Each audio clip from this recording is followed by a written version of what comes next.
Did you know the story of a black man who outsmarted white supremacists targeting him in the real estate industry?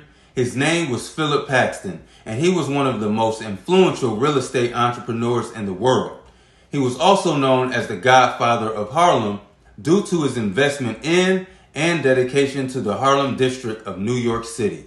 You won't hear about him in the history books because he outsmarted them. Philip was born in the United States and moved to New York in the 1900s.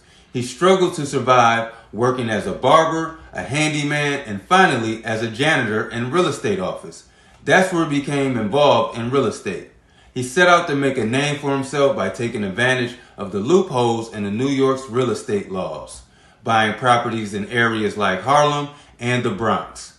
His goal was to flip these properties, make a profit, and reinvest in those same areas. Buy back the block. Paxton's business savvy soon earned him a great deal of respect and notoriety, but it wasn't until the early 1950s that he truly made his mark on Harlem. In 1900s, he began buying apartment buildings along West 134th and 135th Streets and renting them out to our people, buying up large parcels of land, constructing high-quality homes and apartments. These buildings provided some of the most affordable living options in the area and helped transform it into one of New York's most desirable neighborhoods. However, whites who were concerned that their neighborhood, Harlem, was becoming too black, shunned his business practice. In 1905, Hudson Realty Company, a white-owned company, offered Payton to buy his apartments. Payton agreed to the deal and sold his apartments to Hudson Realty Company. He was unaware that the only reason they wanted his buildings was so they could evict the black people living in them, which they did once ownership was transferred. Angered and betrayed by this, Payton struck back, buying 2 more apartment buildings on the same block. Damn.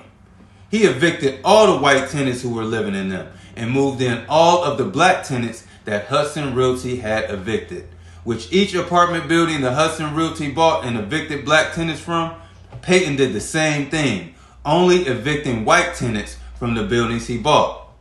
This tit-for-tat feud became known in the press as the real estate race wars. Through his work, Philip helped create economic opportunities for black people who had been discriminated against for decades. By developing attractive housing for moderate to low income families, he was able to boost their living standards. He also built a number of schools and public facilities which helped Harlem become a bustling metropolitan center. Philip Paxton was an integral part of the Harlem Renaissance, which saw the area become an important cultural hub for African Americans. His compassionate approach to business and investment helped provide Harlem with a platform for its artistic and architectural growth. His work has gone down in history as a great example of how investing in communities can bring positive change. Today, Philip Paxton is remembered as one of the most influential figures in African American history, and his legacy continues to be celebrated throughout the world. His commitment to real estate development and his particular and dedication to transforming Harlem stands as an example of what can be achieved when we invest in our communities. You'll never see this in the history books, but now you know. Follow Tall Glass of Jews for more history like this. Comment below if you ever heard this story. And until next time, peace.